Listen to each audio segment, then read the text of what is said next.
I'm Nell Freudenberger. I'm a fiction writer. And I'm Eliza Griswold, and I am a nonfiction writer, and I write poetry.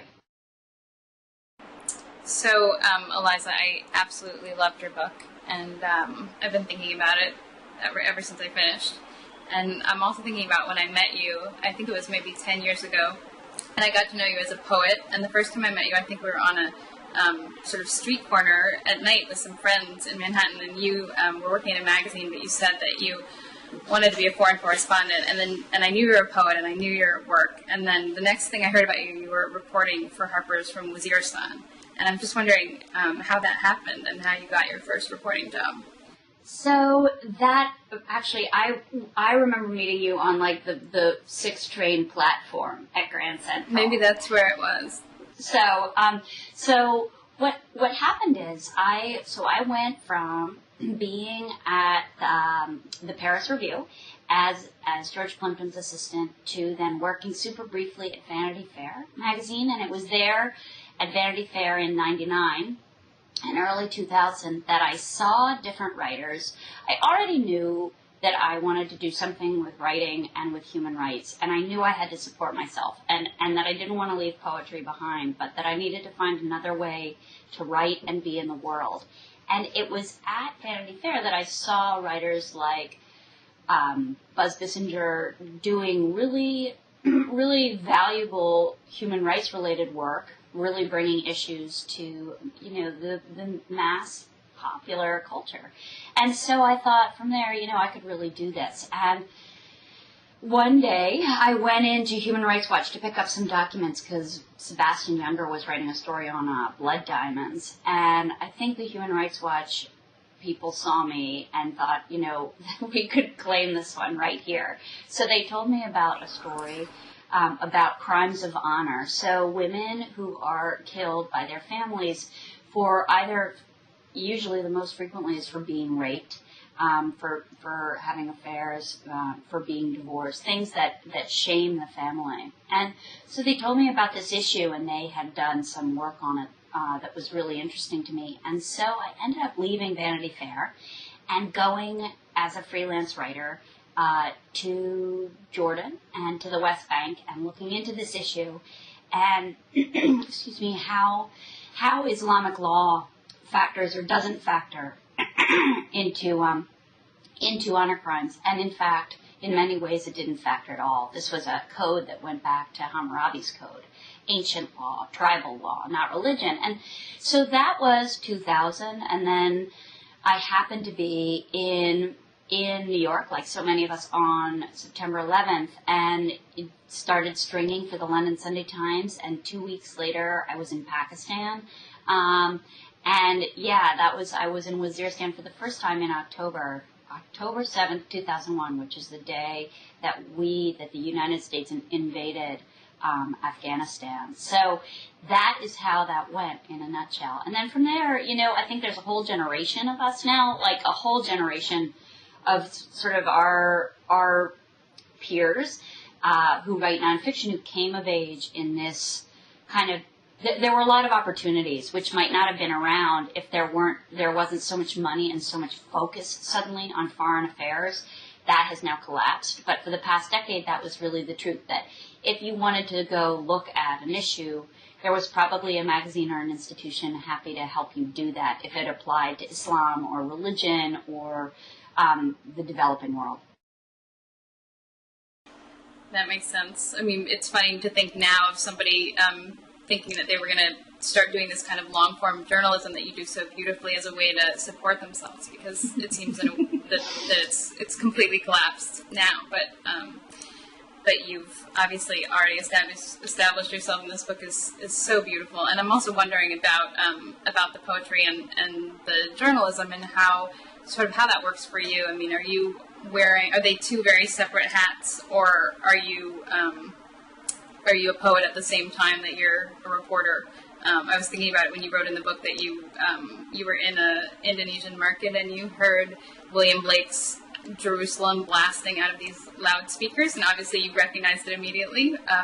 But are there other ways that being a poet sort of helps or hurts you as a reporter? first I just want to, because that's absolutely just touching on this idea of a nonfiction long-form journalist supporting herself now, right? Right. One of the ways that I've been able to do that is through, really the main way, is through different fellowships. And I'm now sitting in the New America office. And New America, bipartisan think tank, super insanely supportive of people who come to them with ideas and say, I want to look at the 10th parallel. I want to travel along this fault line, and I can cobble together some funding doing that, writing magazine work, but I need health insurance. I need, some kind of infrastructure. A place to write when you're here in the States. Yeah, exactly. So that's really helped. And in terms of how the poetry and the journalism work together, what I usually think about, like, when I'm reporting something, and this is certainly true in my first book of poems, that a lot of the poems are issues that come up that I have no answer to, situations, things that happen that are really baffling to me or really troubling, or that kind of catch like a grain of sand or something somewhere inside me, and they work on themselves, and then they come out as poems. So that's one way in which that works. Another way is, there are lots of, and I do not mean to put myself in this camp because these are not my peers, but like Kapuscinski, wrote a lot of poetry. He was first of all a poet, and James Fenton, both poetry and nonfiction. And I think what I have learned from reading them and reading their way of looking is that in the poetry, first of all, poetry and journalism require the same kind of attention, the same kind of focus on the details of the situation, and in a way, the same kind of dispassion. We think of poetry as like, emotion recalled in tranquility, right? As Wordsworth said, but it's also just tranquility. So, and being a reporter requires some distance from one's subject, as as being a fiction writer certainly does, especially with some of the work you do on international, bringing faraway places here. Well, I'm thinking about it though, because when you make that comparison between reporting and poetry, and I think notes and records, you said at the very beginning of the book, when you begin in Sudan, and you say, and you're interviewing a village chief, and you said, "What good were Ernest?" You were sort of imagining what he was thinking meeting you, and you said, "What good were Ernest?" Well, meaning people like us who came with our water bottles and notebooks to record the details of the situation, but could do nothing to stop it. And I was thinking that there is something sort of more truthful about reporting and about poetry, because it's a way of taking those records and notes and presenting them in a kind of unadulterated way, or at least a way that's unadulterated by narrative. I mean, there's something, I always think about this in terms of what I do. There's always going to be something false about presenting something as a story. And, what you've done in this book is to tell these stories that are so unforgettable. Obviously, I mean, everybody's reading this book right now. But do you ever feel that I think that there's nothing but good in that. I learned so much reading your book about conflicts that I didn't even know existed. And I think especially for Americans, this book is really valuable. But is there something, do you find that there's something problematic for you about narrative, about, like, do your notes change when they become a story? Absolutely. I think that's a really good point. The notes, what I find most effective in terms of process, when I'm not too exhausted to do it, because I mean, one of the things about doing this kind of reporting is, I get home to whatever, like, gross, rat hole that place might be of a hotel or whatever, and what I really should do right away is type up my notes, and sometimes I do, and I can notice the difference between the quality of the final product if I do that or not. Because if I just go from notebook to page, like whatever, 3 months later, a week later, 5 months later, or check things out years later to make sure I've gotten it right, there's a distance, I feel, or what there is for me sometimes a lack of authority, that I feel I've moved so far from the truth of that moment that I can't find a way to return to it. So there is something, I don't know if there's something inherently false about narrative, because I also feel that one thing, I mean, I'm thinking of your most recent story in the New Yorker. You take Amina, a Bangladeshi woman, and bring her story, you bring her voice and her experience so alive through the process of the story, right? So story sometimes serves a voice more accurately. Like, I had a poetry teacher who once said that, poems lie in order to tell the truth. In order to tell the truth. Yeah. And... Of course, I mean... Exactly. So that question, is now with nonfiction you can't lie. So, and there are moments that get, people ask me all the time about the risk of this. And I always say, yeah, it was risky, but really the greatest danger of dying was like dying from boredom in some of these villages. Like, how do you then translate experience that can be extremely quiet to the page narratively? That was also a challenge. Right. Well, I've thought about that. I've been in about like 1/1000th of the number of villages that you've been in, but often, I think rural poverty in a way can be more upsetting than urban poverty, because you see, it often seems to me that even in a sort of slum in a city, like a slum outside of Bombay, there's a chance for people to rub up against some kind of luck, just for the sort of sheer number of people who are in one place. And often in a remote village, you just feel that unless, the children you see running around get out somewhere else, there are no chances for them. Completely.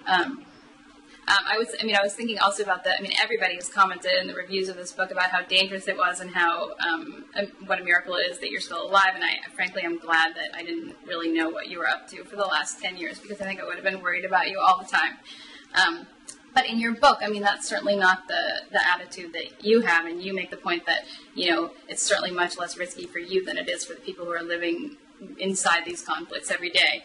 And I really noticed that the moment that seemed the most tense and dangerous in the book was not the moment when your Toyota was strafed on the road to Mogadishu, or when you left that office building in Somalia, I think, a few minutes before a suicide bomber attacked it.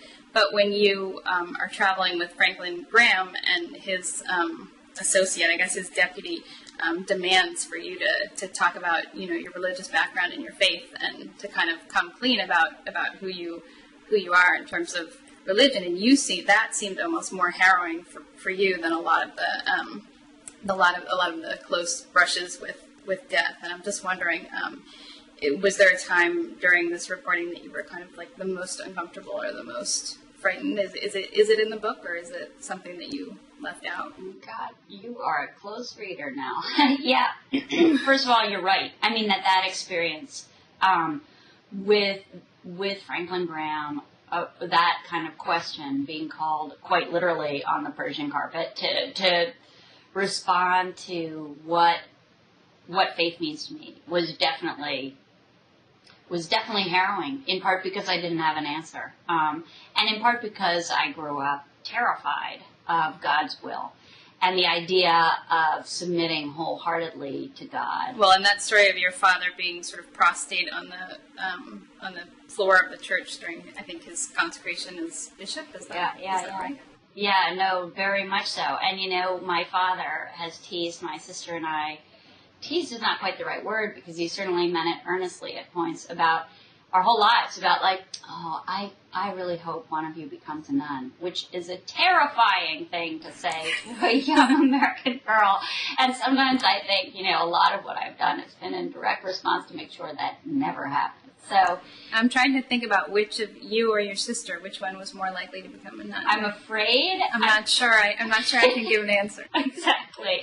I'm afraid that it might have been I, but I'm not sure. So that is definitely true. The most important point is exactly right. That, first of all, it's easier to be a woman to do some of this reporting, because I was going to ask you about that. Yeah. Just being a woman and being a white Western woman. Yeah, no, it's easier. What effect that had? It's definitely easier because one reason that it's easier is most violence is going to be random. Like, for example, that having a car strafed in Mogadishu, I mean, that was just a couple of seconds. That kind of violence, if they had seen there was a woman in the car, that's much less likely to have happened, to be honest. So one thing as a woman you get this kind of, you get shock, right? So when people see there's a woman in the car, and, they're likely to give you a 10-second grace period of their surprise. And that's usually all that's required. And the other thing, although there have been an incredible amount of very brave women who have been kidnapped, especially in Mogadishu, Western women. I'm thinking of one in particular over the past couple of years and horrifically mistreated. It is also true that it is more expensive and complicated and ethically and, religiously complicated to kidnap a woman. So that the likelihood of some things that happen when you're reporting are a little bit lower. So that's definitely true on the danger front. And, there is I feel a little bit like I'm your parents right now, and I'm listening to all the reasons why I'm supposed to let you go and do this, and I'm not buying them, but keep going. Well, I grew up in a household in this, in this deeply spiritual household, right, where like questions of faith and intellect were everyday questions, but so were parents who might disappear to Honduras for 3 weeks to build, refugee camps after Hurricane Mitch. Like, I grew up in a household right. where like global service meant international work and meant absence. So I feel badly for my parents, and I am glad that I'm not putting them through that today, but I also grew up with dealing with their absences and really dealing with their idea of, what did submitting to God and a life of total service cost. So it's a two-way street with the parents. but right, yeah. absolutely. I was struck by your identification with the missionary Gracia Burnham, and even as she's kind of politely telling you that she believes that you're going to hell, you said, and I thought this was really beautiful, in this paler, tempered version of her once technicolor life, she spent her days bearing witness in a carpeted church hallway to people like me. And she, of course, is the missionary who was held captive with her husband for a year in the jungle in the Philippines. And it seemed to me that what you were describing is also what you're doing in this book. I mean, you're bearing witness when you come back here and you've finished the book and you're on a book tour. You're bearing witness to this audience of people like me. And I'm wondering whether it's frustrating to go back and forth between these two worlds. And do you ever want to sort of shout at us, at the sort of audience in your in the bookstore or the library, and sort of say, "Wake up"? Yeah. Wow. Actually, I have found it to be so far, and I'm just at the beginning of this, so this could be totally different, in a couple of weeks' time. I have found it to be shocking how engaged people are with the stories in this book and how hungry they are to learn about places they don't know. And usually the statistic I lead with when I'm talking or reading is that of the world's 1 billion Muslims, 4 out of 5 of them live outside of the Arab world. And they live in Africa, they live in Asia, and here, along with half the world's 2 billion Christians, here are some of their stories and experiences. And people really engage. And I don't know if it's the particular moment that we're in history, and even in the news cycle, that makes people so hungry to know what exactly is going on, inside of Islam. And really, people seem very responsive to this. The central idea of the book really, and only did I come to this after the 7 years of reporting it, because I didn't know this up front at all. But, I went to see, like, where is the world breaking apart? Okay, if here more than half of the world's 1 billion Muslims meet nearly half of the world's 2 billion Christians here, between the equator and the 10th parallel, over 9,000 miles. What is this the place? How is this where the world is breaking apart? How does this clash of civilizations narrative play out in villages and slums and droughts and floods? And what I found was that the most overlooked religious clash today is really the clash inside of religions. So the contest between, Christians and Christians over what it means, who gets to speak for God, the contest between Muslims and Muslims. And we are somewhat, we're getting familiar with, okay, they're the Sunnis and the Shia, and they do not agree. Well, that is correct in many places. They're the Sunnis, the Shia, the Sufis, the Ahmadiyya, breaks down as many divisions as there are within Christianity, there are within Islam. So, and I think people are hungry to learn that. And, I think, one thing that's been certainly super important, with cuckoo nuts out there saying they're going to burn the Quran, which I do not want to spend time on because I don't want to give this guy any more airtime. The perception is very much the Christian West wants to kill us. And so people will say to me, well, why do they want to kill us? Why do Muslims want to kill us? And I will say, well, why do you want to kill them? And people will say, well, of course we don't. Why would you ever think that? Why would they ever think that? And, most of what I've seen in these pockets of the Muslim world is that the perceptions of the West are soldiers, given, Afghanistan and Iraq and the Horn of Africa now, missionaries, given a 100-year history of what the Christian West, most aid work began not with, secular human rights groups. It began at the hands of missionaries. And Britney Spears. That is, the understanding is really that powerful, that this is what the Christian West looks like. Looks like sex, homosexuality, and things that we're under attack by this culture. So, and, to bring that back and try to bring back the nuances of that, I have not, so far it's been exciting, to be honest. I mean, partly that's probably, as you well know, the isolation that writing requires. I think to come back and be able to see a room full of people who want to hear about what was so isolating and so painful for so many years, that's helpful. Also, just I think the moment that we're in right now. But certainly when I started this reporting, a decade ago, before I started reporting the book, when I started going out there as a freelance journalist, I would come back with rage I didn't even identify as such. And, there are definitely friendships that suffered from that because the rage, first of all, came out sideways. In kind of I remember, I'm not even going to get into the details, but one sushi dinner where I just lit into two of my oldest friends in the world. And so, yeah, that, and I wonder, have you found that too? Have you found that you come back and have no place to put the experiences that you've seen? Or how does that work for you? Writing fiction, is that, because I think sometimes the writing can be like alchemy, Well, yeah, I mean, I think in a lot, with what I do, it's what your book is doing so beautifully is showing us, for whatever reason, our media has kind of skewed the Muslim world toward the Middle East, and this book does this beautiful job showing us the lives of Muslims and, the four fifths that you're talking about. And I think with fiction, it's so different. It's, I like to travel, I like to spend time in other parts of the world, but then I come back and those experiences are more of, they're more of just like a shell kind of that you pour the story into, and the story is something, it's just whatever your obsessions are, and you are probably born with them, or you acquire them in the first 10 years of your life, and you're going to write about them again and again.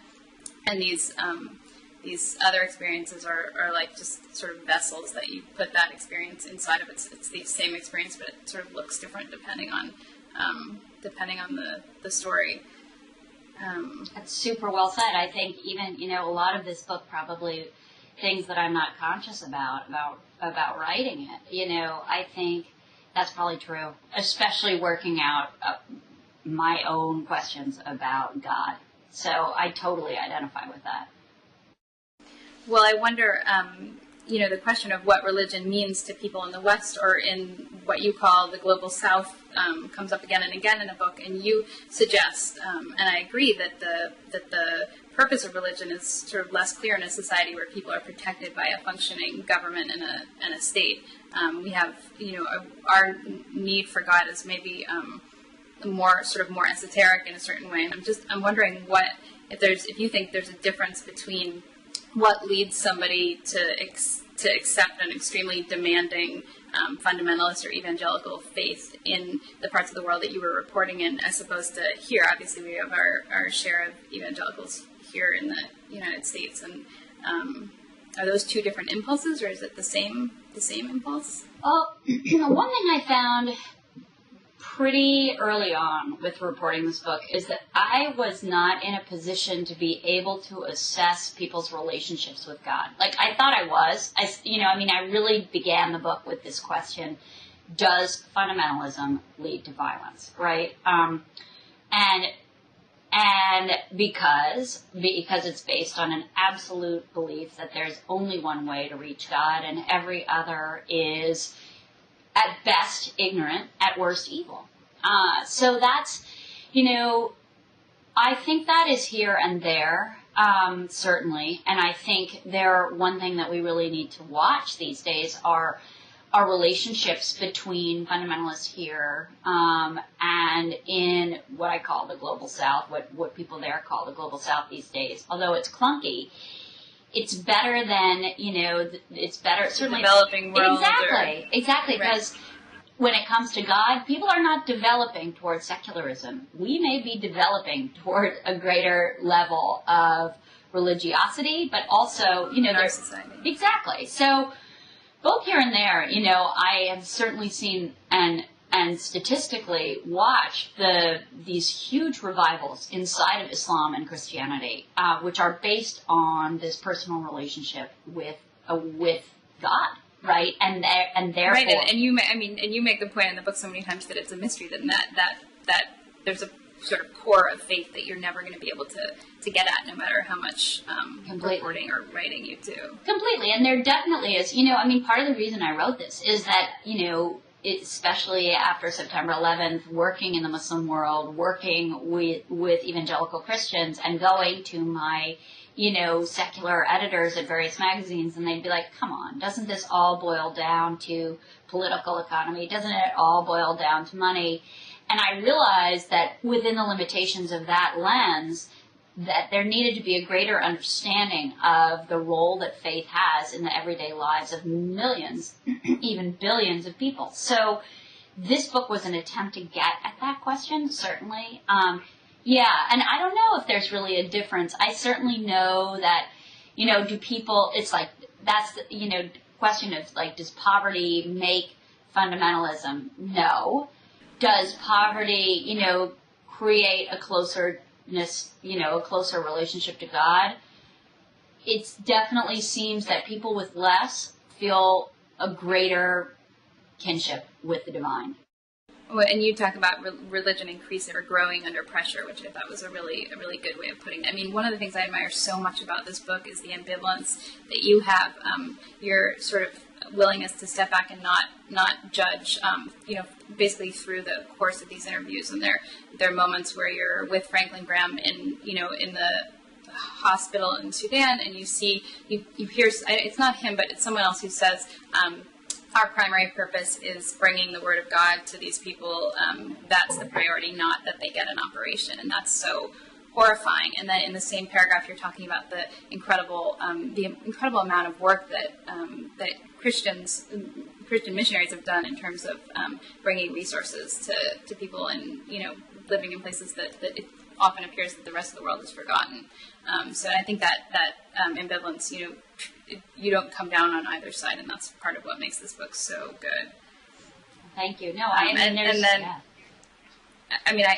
I could keep asking you questions about this forever, and I won't, but because I know you're on a long and demanding book tour. But there's some stories that I know I'm never going to forget, and I'm wondering about, in particular, about the woman. I think her name is Dr. Hawa. Am I saying it right? In Somalia, who sort of almost by accident started a massive refugee camp. And I wonder if you have been in touch with her and her daughter since you left the last time, and what's happened to them.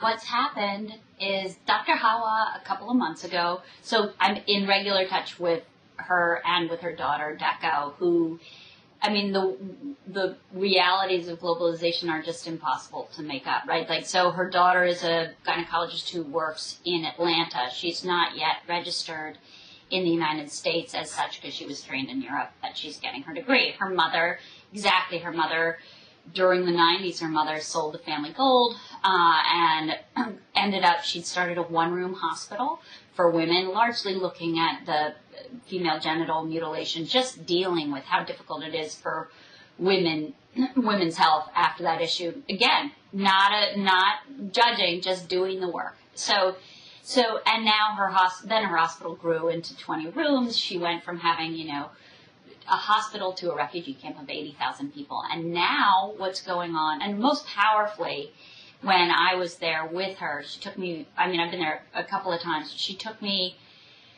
on a walk to meet some people who were just arriving, and we were walking up this very steep hill to reach these people.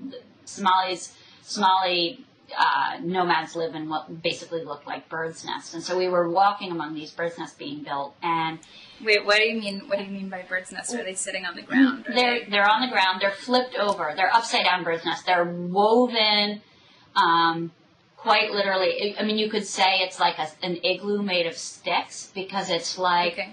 But it just looks like a bird's nest somebody tipped upside down and put it on the ground, and it's maybe like 5 feet by 5 feet, 6 by 6. Like, you can't imagine people get in there, but entire families, right?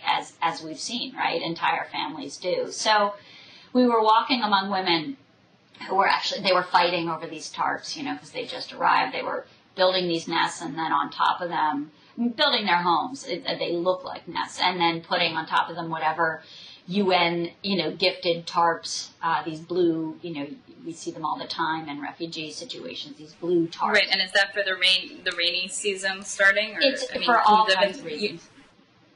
Yeah, you could live in one without one, certainly. But so they were building these things, and Dr. Hawa just casually told me, wow, underneath here 10,000 people are buried. This is a mass grave from the last famine. So these people, the new arrivals, were quite literally building their houses on the graves of the dead who'd come before them to do the same thing. That was extremely powerful for me. And now, Dr. Hawa, now things are so bad in Somalia that a couple of months ago, Dr. Hawa was actually kidnapped. She was kidnapped by a group of militant Islamists who are basically thugs. They wanted money. They came to the camp. They said, a woman cannot run this camp. She's long been waiting for this day to come. She knew it would come, but she was staying anyway. They hung up a black flag that said, this is our camp now, sort of the universal flag of extremism, right? And she hung up a white flag, and she said, this is my camp, and it's my flag. So they held her for ransom, but because so many thousands of refugees were on her own land, they came and they rescued her. So now she is safe and sound. She also has survived brain cancer, which is in the book as well. I've never met a woman like her. And, of all the incredible women we meet, doing grassroots work in Bangladesh or wherever we are, she just floored me. That almost sounds like another book. Are you thinking about another project now, or are you just trying to survive this one? You could now. You could certainly write about Dr. Hawa. I am thinking about another project, and what I'm going to do is turn a similar lens on poverty in America. I'm going to do this. I'm going to look at the relationship between America's failing infrastructure and the way in which, whether it's from a clinic to a school to a bridge to a road, how the failure of our investment in our own country directly affects the poverty of those people who rely on it. So, but that I haven't even, I'm going to actually use the book tour, like some of the places that I'm going, in the typical freelancer, cobble it all together way to do some. Amazing and characteristic of you, I think. Well, I cannot thank you enough, Nell, for taking the time away from family and writing to talk, because it's really, actually, it's really fun to talk to somebody substantively about the issues in the book. Well, I'm incredibly grateful for the book. I was nervous preparing to ask you questions, but the experience of reading it has been, I've told everyone that I've talked to in the last 2 weeks about the book, and it seems to connect to everything I read in the newspaper or what I hear people talking about. So I just wish you a lot of luck with it. And I feel proud to know you. Whoa, thank you so much. It's so sweet. Okay. All right, my dear. So now we're done?